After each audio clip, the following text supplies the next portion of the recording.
tres libros. Entonces tenemos Hoy es siempre todavía, ¿cierto? Tenemos Otro fin del mundo es posible y tenemos No espero hacer ese viaje. Y son tres biografías en realidad, o sea, son tres relatos biográficos de alguna forma, ¿cierto? Pero son tres relatos biográficos distintos. O sea, uno nos habla de Huxley, el otro nos habla de Stefan Zweig y el otro pues es un retrato autobiográfico de un momento particular. Pero tengo la sensación de que ahí hay un lugar común, ¿cierto? Hay un lugar común humanista, además. ¿Cuál es el lugar común de esos tres libros? Volviendo, tú me hiciste una pregunta ahora, Jairo, de cuándo empezó el humanismo, ¿no? Y mi respuesta empezó desde esa época de la universidad, pero con el cáncer hubo también un punto definitivo, ¿no? Donde yo empecé a escribir distinto. Ya no era el que hacía el artículo económico, la columna sobre un tema de política pública, o incluso un ensayo más general. Yo había escrito un ensayo sobre Joseph Conrad en Colombia en el siglo XIX, pero es donde yo me solté como escritor y pude empezar a esa otra parte que era íntima, que era más privada, que hacía parte de mis conversaciones, pero que había estado alejada de mi vida profesional. Yo cuando empecé a escribir el libro sobre cáncer dije, me gusta hacer esto, ¿no? Me gusta escribir en otro tono. Me gusta transmitir esa visión del mundo que yo creí que era más personal, que solamente le iba a compartir con mi familia y mis amigos. Y es contársela al mundo, contar esas historias. Y yo creo que en los tres libros hay eso, ¿no? Pero si no hubiera escrito Hoy es siempre todavía, no habría tenido nunca la seguridad de escribir los otros dos. Ese libro me dio cierta seguridad. Hubo uno en la mitad que se llama Siquiera tenemos las palabras, que fue una preparación, porque fue una especie de... Yo quiero contarle al mundo unas partecitas de mi biblioteca que han marcado y que de alguna manera han definido la forma como pienso. Entonces hay esa especie de inventario comentado de libros que fueron importantes en mi formación política, porque este es un libro en el fondo de literatura y de política al mismo tiempo.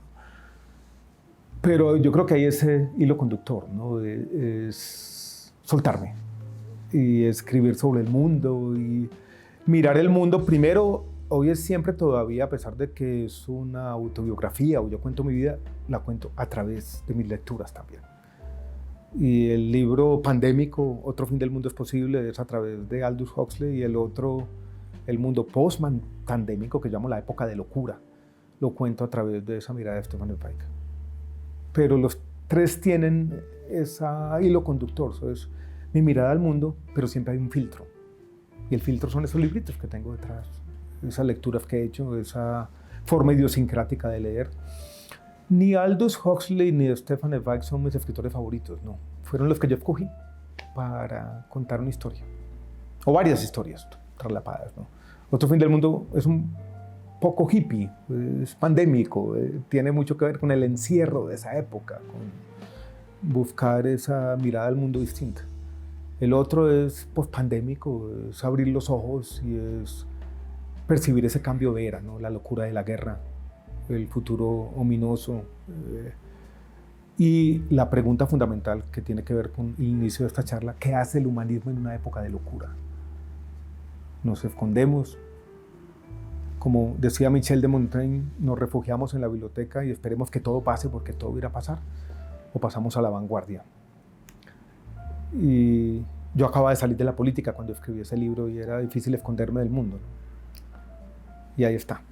Después vino el otro libro, que ya es político, sobre mi paso por el gobierno de Petro. Alguien me dijo sobre ese último libro, Jairo, que lo que le gustaba del libro, alguien del gobierno, era que no era mala leche. Mucha gente lo ha visto o lo ha criticado sin leerlo como un libro mala leche. Yo no creo que lo sea, ¿no? Es un libro sobre dos visiones de cambio que tratan de encontrarse y trágicamente no encuentran un lugar. ¿Por qué no encuentran un lugar? Hay muchas cosas. Yo creo que es en parte la psicología del presidente, cierta prevención, cierta idea de tuvimos desencuentros, pero no se deberían interpretar como deslealtades inmediatas, por una falta de diálogo entre todos sobre qué era un gobierno pluralista y cómo lo teníamos que proteger de un lado y del otro. Nunca tuvimos una conversación seria de políticos que estaban trabajando juntos. Y debimos haber dicho, ¿sabe qué? Tenemos que conversar sobre cómo vamos a trabajar, porque va a haber desencuentros y tenemos que ser capaces de procesar esos desencuentros. Y después, Jairo, lo voy a decir honestamente, yo empecé a ver esas dos visiones del mundo como irreconciliables en ciertas dimensiones, como que era difícil ya trabajar. En educación, nuestras visiones, por ejemplo, de la educación superior comenzaron a ser polares, a separarse, y después vino la reforma a la salud y pasó lo que pasó. Pero bueno, aquí estamos. Yo quisiera, a ese tema de la política nacional vamos a volver más adelante, pero por ahora quisiera hablar sobre algo que sería muy chévere que englobara esa conversación sobre Colombia, y es lo que está pasando en el mundo, ¿no? Estamos en una situación bien particular, ¿cierto? Por eso me parece que no espero hacer este viaje.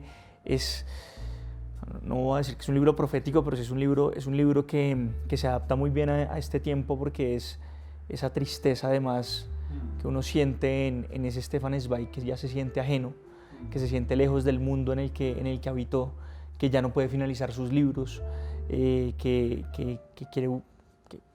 tiene que huir, ¿cierto? De alguna forma. No sabemos si tranquilo o intranquilo, pero en todo caso sí con cierta desolación, ¿cierto? Sí, cierta devastación espiritual. Devastación espiritual. Y conversábamos algún día este tema, esta diferencia emocional que la sociedad europea sentía entre la Primera y la Segunda Guerra Mundial. Incluso, bueno, en esta película de Sin Novedad en el Frente se muestra muy bien, o sea, el soldado iba a la guerra casi que con alegría, con todas las ganas de ir a luchar, y lo que cuenta, de hecho el mismo Zweig en muchos escritos, es que la emocionalidad europea queda devastada después de la Primera Guerra Mundial, y ya la gente cuando llega a la Segunda Guerra realmente no la quiere pelear, ¿cierto? O sea, es decir, lo que ya domina el sentimiento en ese momento no es el heroísmo nacional ni nada parecido, sino es más bien la rabia de un lado, ¿cierto? Pero no es una guerra que quiera ser peleada, y ya, digamos, la humanidad está tan cansada porque tenía tan vivo el recuerdo de la primera, que la segunda ya no la quiere pelear y le toca pelearla. Y bueno, digamos, tal vez esa sea la enseñanza que nos permitió construir la época de multilateralismo, de paz relativa, entre todas las cosas que han pasado o que pasaron desde la segunda mitad del siglo XX. Pero en todo caso, digamos que este es un tiempo en donde pareciera que, claro, como no vivimos eso, ¿cierto? No nos tocó nada parecido, se nos olvida esa fuerza devastadora de la guerra, y hoy pareciera que estuviéramos entrando también en un ciclo en donde lo que estamos viendo en Gaza, lo que estamos viendo en Ucrania, se están reactivando los conflictos geopolíticos casi que en todo el mundo. El multilateralismo parece que como plato de segunda mesa, una cantidad de rupturas, o sea, síntomas de un tiempo que no es fácil. ¿Cómo lee usted el mundo hoy? Yo empecé a leer estos libros de Stefan Zweig para escribir, y tuve la misma sensación, Jairo, de que nuestra vida había sido muy diferente. Que esa primera mitad del siglo XX pasó de todo, ¿no? Y esa desaparición de Stefan Zweig del mundo de ayer, cuando él trataba de, en retrospectiva, entender lo que había pasado, como que no se daba cuenta. Él se suicidó en el año 1942. Él siempre creyó que su mundo, que él habitaba ese mundo de la cultura, quizás demasiado privilegiado, uno podría hacer una crítica social diciendo un mundo cerrado, pero era un mundo que él consideraba como perfecto, ¿no? Incluso el mundo, ahí podríamos llamarlo el humanismo, todo eso desaparece, y desaparece así, sin pensarlo, y él no puede resistirlo, y por eso se suicida. En parte uno podría decir que había una enfermedad psiquiátrica de base, pero su suicidio fue el hecho más dramático de la literatura del siglo XX, en mi opinión. Y cuando yo empiezo a leer El mundo de ayer, cuando leo su biografía de Montaigne, cuando leo su biografía de Erasmo de Rotterdam, cuando leo Castellio contra Calvino, es la anulación del espíritu humano por la guerra y por la locura. Y uno empieza, y hay retazos en esos libros, aquí y allá, que son de esta época. Y ese libro se iba a llamar Una época de locura, pero eso quedó como el subtítulo, que se llama La conexión de Stefan Zweig con Colombia y la locura de la guerra, porque la locura de la guerra está presente. Y uno lee en El mundo de ayer la descripción de lo que estaba ocurriendo en los años 30, en Alemania en particular, pero en Europa en general, y las afinidades están por todos lados. Incluida la peste, la gripe española, la radio con la tecnología comunicación que envenena los corazones de los hombres y nos llena de odios artificiales. Ahora tenemos la industrialización de la mentira con las redes sociales y todas esas afinidades. Hay algo como ominoso en la figura de Stefan Zweig. Y después vino esa conexión con Colombia, de que la última conversación que había tenido en su vida fue sobre venir a vivir a Bogotá. Yo hace poquito hice un hilo en redes sociales cuando fue el aniversario de su suicidio, un 23 de febrero de 1942. Y empezaron los chistes de la red X, ¿no? Se suicidó porque tenía que venir a vivir a Bogotá. Ese tipo de cosas que se dicen ahí, mamando gallo. Pero ese libro no quiere ser profético, ni mucho menos. Jugar a la clarividencia es un juego peligroso, pero sí hay una afinidad. Sí hay como... Este momento, yo creo que ya lo ha dicho todo el mundo, ¿no? Un mundo que se está acabando y otro que no hemos construido plenamente. Esa tierra difícil de habitar, casi nadie. Esa es mi visión de este momento. Esta semana leí un libro de ensayos de Wade Davis, que tuve la oportunidad de presentar en la Feria del Libro, y tiene un ensayo largo de unas 50 páginas sobre la crisis climática que tomé con un poco más de optimismo. Es una crítica al catastrofismo, una crítica incluso a ciertas posiciones ambientalistas extremas, una defensa del posibilismo y empata datos, ¿no? Y quedé un poco más optimista de que por lo menos ese futuro tan incierto y tan inminente como yo lo estaba viendo no está allí. Pero es un tema sobre el que todavía yo tengo más dudas, pero es una época difícil, ¿no? Esta incertidumbre sobre el futuro. Y la eventualidad de la guerra, ¿no?